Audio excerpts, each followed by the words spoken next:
Imagine you are sitting in a time travel machine and visiting the past. On your left side, you can see the prehistoric humans chasing and hunting animals. They are doing paintings on the walls of Bimbedega caves. Sometimes you can see Indus people selling their cotton in the streets. Some are swimming or bathing in the great bath of Mohenjo-daro. Can see Aryan people arriving on horses. Can see Gautam Buddha delivering four noble truths or Ashtanga Marga under a peepal tree.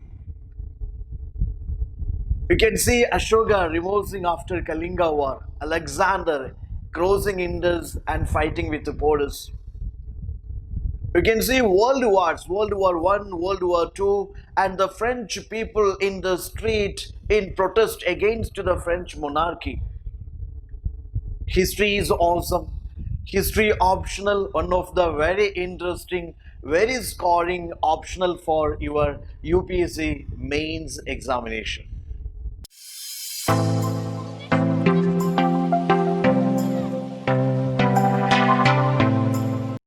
Many aspirants are confused regarding choosing an optional for UPSC mains. Optional alone decide your final rank. From your GS papers, maximum you can score 450, 400, 450, maximum 500. But from optional alone, you can score up to 300 plus out of 500. So optional will definitely, the score of your optional will definitely decide your rank in the top 100. UPSC has many optionals, you know. UPSC has more than 40 optionals. So aspirants usually have the confusion which one to choose. Here, let me tell you about a history optional.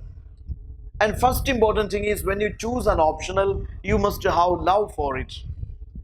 Choose an optional which you love, which you have passion in that optional. That is the first criteria, I would say. Then definitely, please check whether that optional is helpful in your prelims and mains preparation, in your GS syllabus, whether it is contributing to your GS syllabus. That will be advantageous for you. Whether good classes, good material, good mentorship, good answer writing programs, good test series, all India level test series and rank assessment, etc. available or not. That way you can select an optional. And why history is a safe optional, why it is a beautiful choice for your mains examination. First important thing is, history optional is totally a static subject. Usually when you choose an optional, there are some optionals where you have to equally invest time into its current affair areas also. After studying its syllabus, you have to integrate that with its respective current affairs. That will, in fact, that will waste a lot of the time for aspirants. History is such a paper that no additional current affair preparation is required here. Nothing current affairs, no current affair research, nothing is required here. This is pakka a static subject, and from the syllabus only, history optional syllabus only, prescribed syllabus only, UPSC will be asking questions. It is 100% static and predictable, and there are many years UPSC repeatedly asked the questions, or they repeated the same questions from the previous years or same topics from the previous years. So if you study the syllabus brilliantly, yeah, history optional is safe and scoring is safe. Many toppers with the history optional, yeah, they cleared. You see that many aspirants, they cleared this exam, they topped this exam with the history optional. Syllabus overlapping, another advantage is syllabus overlapping. Yeah, history, even if you don't take history, you have to study history for prelims and mains. So around 85%, I would say 85% of the history you have to cover for prelims and mains. And in the mains, you see, in the prelims, you have to study ancient, medieval, modern, art and culture. Everything you have to study for prelims. Around 30 to 40 marks out of 120 you score from history alone. In mains in GS1, around 120 marks you score from history alone.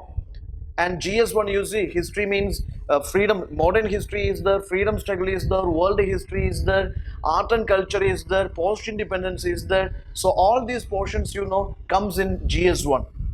In GS1, when you study society, social empowerment, women empowerment, communism, regionalism, secularism, globalization, urbanization, when you study rest of the modules in GS1, the historic understanding of these concepts is very, very, very important when you write answers. When you come to GS2, you have to study Indian polity, constitution, governance, social justice, international relations. And all these modules can be studied if you have a very good historical background. You must have, yes, a good knowledge of its historical background. When you study Indian constitution, you must know its historical underpinnings. When you study Indian polity, you must know these different, like how these political institutions or how this political structure evolved from British India, colonial India. When you study these international relations, you should know what was Indo-China relations in the historical times, Indo-Pak, Afghanistan, or Indo-English, or Indo-French. I mean, India's international relations, what was its bilateral relations, what was its historical backgrounds, a very good understanding you must have. When you come to GS3, you study Indian economy. You must know what was the economic status before India, before independence, after independence. You must know what was the economic structure or what was the pattern of economic development during this British rule in India. When you study developmental issues, when you study land reforms, when you study the security, yes, you should study the historical part also. When you come to GS4, which is your ethics paper, you study these ethics and human interface, or you study these human values, you study these aptitude or this attitude. You study, when you study ethics, definitely you have to study the great historical thinkers, freedom fighters, reformers, administrators, and their ideas, ideologies, their values, etc. You have to apply into your case studies, you have to apply into your ethics also. In your essay also, definitely one question would be from your history or your culture part. What I am saying is, in your mains, history is the only subject which has this much contribution to your essay, GS1, GS2, GS3, GS4. So that is the biggest advantage of history optional. Okay, this is syllabus overlapping, and it is one of the biggest contributor to your prelims and your main syllabus also. And next thing is, in history, no such hidden things are there. Sometimes you can see that some optionals are there. They have given their modules in a very precise way, but there are many sub-modules and there are many subtopics you have to study extra. In history, no such hidden topics are there, no hidden formulas, no hidden theories, nothing is there. Yeah, it is simply straightforward. You study the syllabus, and syllabus is, yeah, topic wise and subtopic wise, module wise, sub-module wise, it is given in the syllabus. That's why it seems a huge syllabus. In fact, it is just like other optionals also. It's a common misunderstanding among many aspirants that history has a long syllabus. That is a wrong fact. In fact, in the syllabus, it is like everything is very in a very lucid and clear way to explained. Topics and subtopics are explained under each heading. So you feel that it is a huge syllabus. Actually, it is not a huge syllabus. Okay. Another advantage is, any optional student, sorry, any discipline, any students without any backgrounds, they can study history. No backgrounds required here. It is not necessary that you must be history MA or you must do history PhD, then you can do this history. Nothing, because our classes are right from the very basics, from the NCERT basics we study everything. So nothing, no extra like research, no PhD backgrounds, nothing required here. And history is not at all fact based. Many aspirants are confused. If I take history means I have to study many facts. No such facts here. History is basically interpretations. You study different schools of thought. When you study historiography or when you study the different schools of thought, you will have to understand how these different history, Indian world history, how they are interpreted by different historians, or how these different institutions, different events are, interpreted, or they are explained in different ways. So this is interpretation, this is not a study memorizing facts. Okay, very interestingly, you understand the causes, consequences of Indian national movement, or India's freedom struggle, non-cooperation, civil disobedience, quit India movement, causes and consequences of French Revolution, American Revolution, or world wars, colonization, decolonization, or disintegration of USSR. Basically this is analysis only. The same analysis you are doing in your other GS papers, in mains GS papers also. Here in specific, we analyze the causes, consequences, or the impact of major events of history. So this is not a fact, this is not memorizing facts. In fact, the basic facts we memorize for all subjects in the prelims itself. That much memorization is required for history optional also. Now here, yeah, history again, next feature, I would say that the syllabus is very lucid and clear, nothing hidden is there, nothing strange, nothing difficult here. And also this optional is one of the very popular optional among the aspirants, also one of the very scoring optional among the aspirants. There are, if you check the past history, there are many students who topped civil service examination with the history optional. First rank holder is there, second rank holder is there, top 10 you can see many aspirants. Last 5 years you take, many aspirants with the history optional, they topped civil service examination. So this is scoring in nature. And first important thing, when you choose an optional, I would say that you just go for the syllabus. If you have love for studying that optional, definitely you can choose it. Okay, go through the previous year's questions, you will get an idea how these questions being asked from that optional. Okay, and here in our, or at our Gallant IAS, we will be providing the total coverage of a history syllabus. That means paper 1, paper 2 will be comprehensively covered and will be given very precise, at the same time comprehensive study material for your optional. It will also cover 400 plus mapping sites.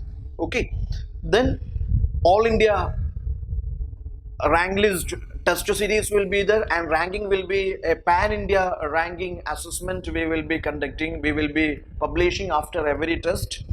And also personal mentorship will be provided to all our aspirants. Okay, classes are, you can view the classes more up to 5 times, each video you can watch 5 times. Okay, and the classes definitely each session will be, we will be dividing it into small videos, so that you can watch it at your comfort time.